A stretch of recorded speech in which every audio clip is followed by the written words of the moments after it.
जय जय राम श्री राम जय श्री राम। अयोध्या में राम दरबार को फाइनल टच दिया जा रहा है और राम दरबार को भव्य बनाने के लिए अलग अलग तैयारियां भी हो रही है। हैदराबाद के भव्यनगर नरसिंह मंदिर से 10 लोग चांदी की ईंट लेकर अयोध्या पहुंच रहे हैं। ये 10 लोग 1300 किलोमीटर की यात्रा साइकिल से तय कर रहे हैं। 15 दिनों तक की यात्रा के बाद ये लोग पौराणिक तिरुपति मंदिर से अयोध्या आए हैं। 15 दिन 1300 किलोमीटर से भी ज्यादा का सफर साइकिल से इन लोगों ने यात्रा की।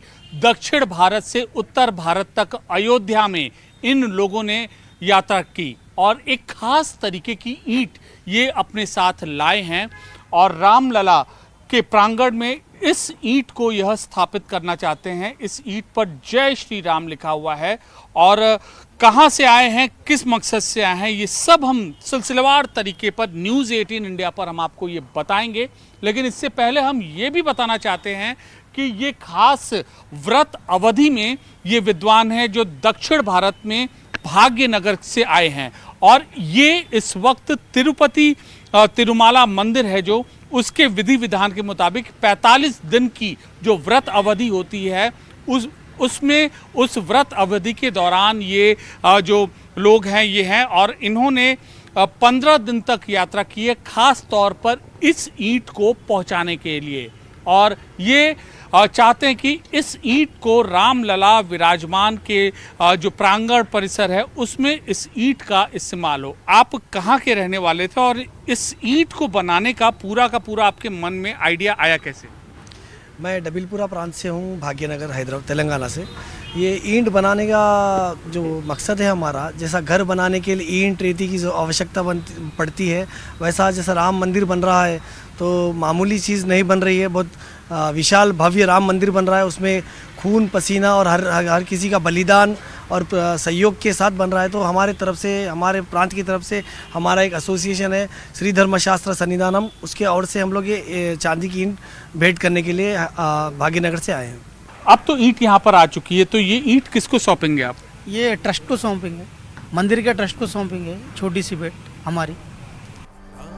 और चांदी की ईंट लेकर ये यात्री पहुंचे हैं श्रद्धालु अयोध्या और ये चाहते हैं कि ये ईंट इस जन्मस्थान पर लगाई जाए।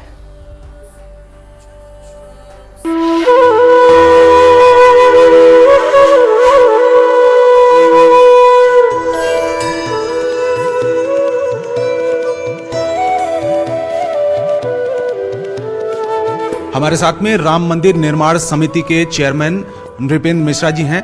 सर, अब तैयारियां तो भव्य तरीके से चल रही है, क्या ये माना जाए कि जितना ज़्यादा इंतज़ार करना पड़ा राम मंदिर के निर्माण को लेकर 500 साल से ज़्यादा, क्या उसी तर्ज पर हम उम्मीद कर सकते हैं कि अयोध्या में 22 जनवरी को प्रोग्राम होने वाला है, समारोह होने वाला है? देखिए,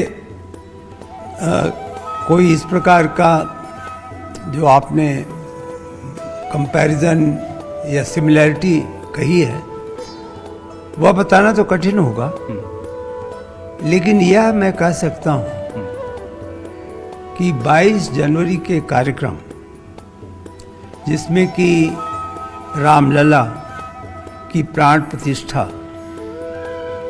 मंदिर के गर्भगृह में होगी, उसका उत्साह अयोध्या में, देश में और विदेश में अप्रत्याशित है और एक प्रकार से हर नागरिक, हर श्रद्धालु, हर धर्म के में विश्वास रखने वाले महानुभाव, उन सब को ऐसा लग रहा है या ऐसा अनुभव हो रहा है कि भगवान की वापसी हो रही है। अयोध्या में उनके प्रतिष्ठित स्थान पर अब भगवान की वापसी होगी, इसका संतोष सभी को है और उसका एक मुख्य कारण है। मुख्य कारण यह है कि वर्ष 2014 के पहले देश के हर नागरिक ने यह आशा छोड़ दी थी कि यहाँ मंदिर का निर्माण हो सकेगा। राष्ट्रीय एजेंडा पर यह विषय नहीं था।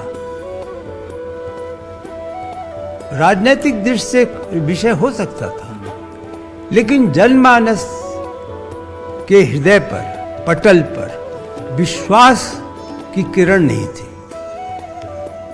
2014 से हल्की हल्की वो किरण झांकने लगी और जब वर्ष 2019 में निर्णय आया तो इसकी पुष्टि हो गई कि निश्चित रूप से अब भगवान को उनके निश्चित स्थान में जो मिलना चाहिए सम्मान, जो कि जनमानस जिस प्रकार के सपना देखते हैं अयोध्या के राजा की, मर्यादा पुरुषोत्तम की, भगवान की, उस प्रकार का स्थान उन्हें मिल सकेगा।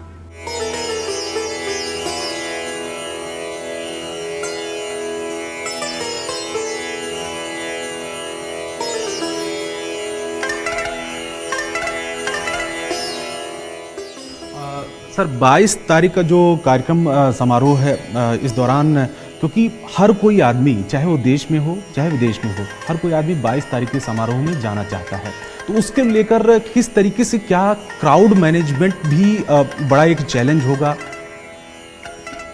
आपने सुना भी होगा प्रधानमंत्री जी की अपील, आपने सुना होगा अन्य संगठनों की अपील, आपने सुना होगा ट्रस्ट के जनरल सेक्रेटरी साहब की अपील कि 22 जनवरी को कृपा करके अयोध्या में यात्रा ना करें, क्योंकि उस दिन आयोजन उन्हीं महानुभावों तक सीमित है जिन्हें आमंत्रित किया जा रहा है।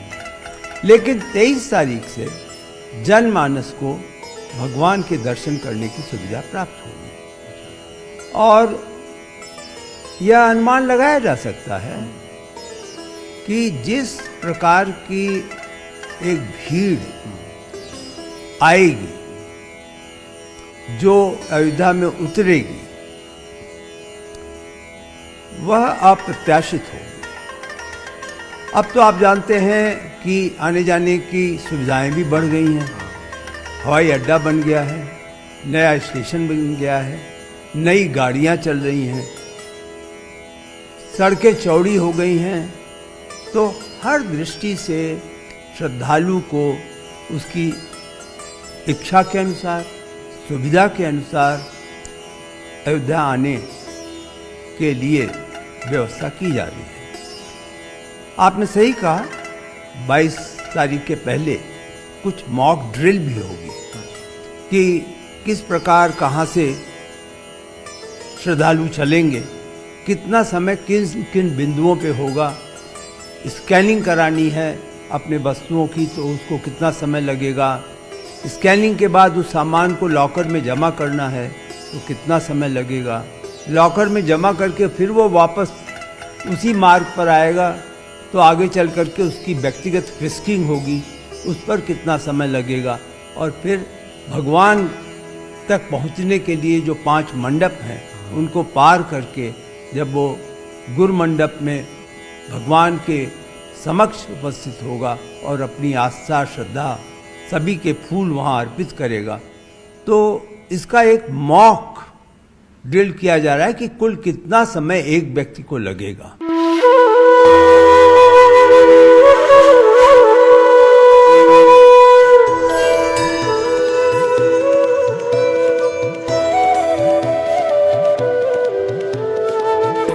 एक साल का भी टारगेट है, मतलब प्रथम तल तो लगभग तैयार है, सेकंड और थर्ड फ्लोर उसका मान के चले कि अगले 1 साल में वो पूरा कंप्लीट हो जाएगा। निश्चित वर्ष 2024 में फेज 2 में मंदिर निर्माण पूरा, मंदिर के परकोटा के बाहर 7 अन्य मंदिर जो बनाए जा रहे हैं उनका निर्माण, सुविधाएं, ये सभी चीज़ें 2024 तक पूर्ण करनी है हमें, और फिर अंतिम चरण 2025 तक है जब पूरा कॉम्प्लेक्स, पूरा परिसर जो है 71 एकड़ का, उसमें जो अन्य निर्माण है वो लिए जाएंगे। आपके सामने जो राम मंदिर का मॉडल है, अगर हम 2025 तक की बात करें तो पूरा का पूरा इसी शेप में, इसी आकार में नजर आएगा। जी ये तो आपको दिसंबर 2024 में आएगा। ये परकोटा तक है, यानी ये कुल मिलाकर लगभग 8.5 एकड़ को संकेत कर रहा है, जिसमें 2.5 एकड़ मंदिर है, बाकी परकोटा है। परकोटा आप देखें तो करीब 700 मीटर इसकी लंबाई है। इस परकोटा से आप यूं समझ सकते हैं कि मंदिर की सुरक्षा और मंदिर की सीमा निर्धारित हो रही है। परकोटा में 6 मंदिर हैं जो बनाए जाएंगे। मुख्य मंदिर में ईस्टर्न गेट से आप आ रहे हैं, 5 मंडपों से गुजरेंगे और गुजर करके आप गर्भगृह में सैंक्टम सैंक्टोरम में पहुंचेंगे। तो यह तो दिसंबर 2024 के निर्माण का एक तरीके से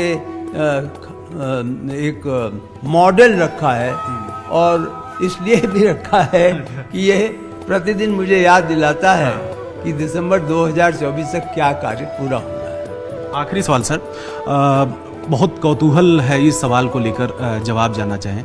प्राण प्रतिष्ठा के वक्त वहाँ पर कौन लोग रहेंगे उस दौरान गर्भगृह में, अगर आप बताना चाहें। दूसरा सवाल एक साथ में है, क्या 22 तारीख को हम ये उम्मीद करें कि ये यादगार पल तमाम लोगों के लिए होगा, करोड़ों लोगों के लिए होगा, और जो खास करके टीवी पे देखेंगे कि इस तरीके के जो प्रोग्राम है, भव्य प्रोग्राम, जितना इंतजार उससे बड़ा जो है प्रोग्राम रहा।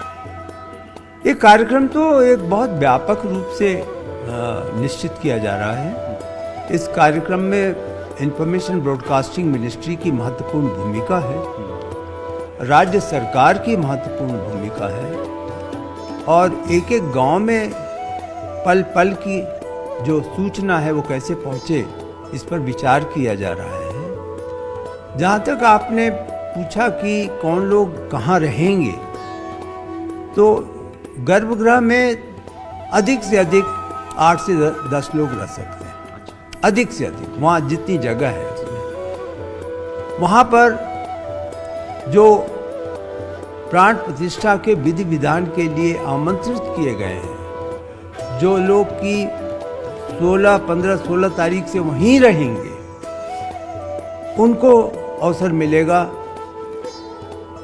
प्रधानमंत्री जी रहेंगे, माननीय मुख्यमंत्री जी रहेंगे, राज्यपाल महोदया रहेंगी। तो इस प्रकार से एक सीमित लोग गर्भगृह में रहेंगे। गर्भगृह के बाहर 5 मंडपों में साधु संतों को बैठने की व्यवस्था है, और उसके बाद मंदिर का जहाँ स्टेयर है, जहाँ सीढ़ियाँ हैं, वहाँ पर करीब 3000 कुर्सियाँ हैं, जिस पर कि अति विशिष्ट लोग आमंत्रित किए गए हैं, उनकी व्यवस्था की जा रही है। तो इस प्रकार से यह व्यवस्था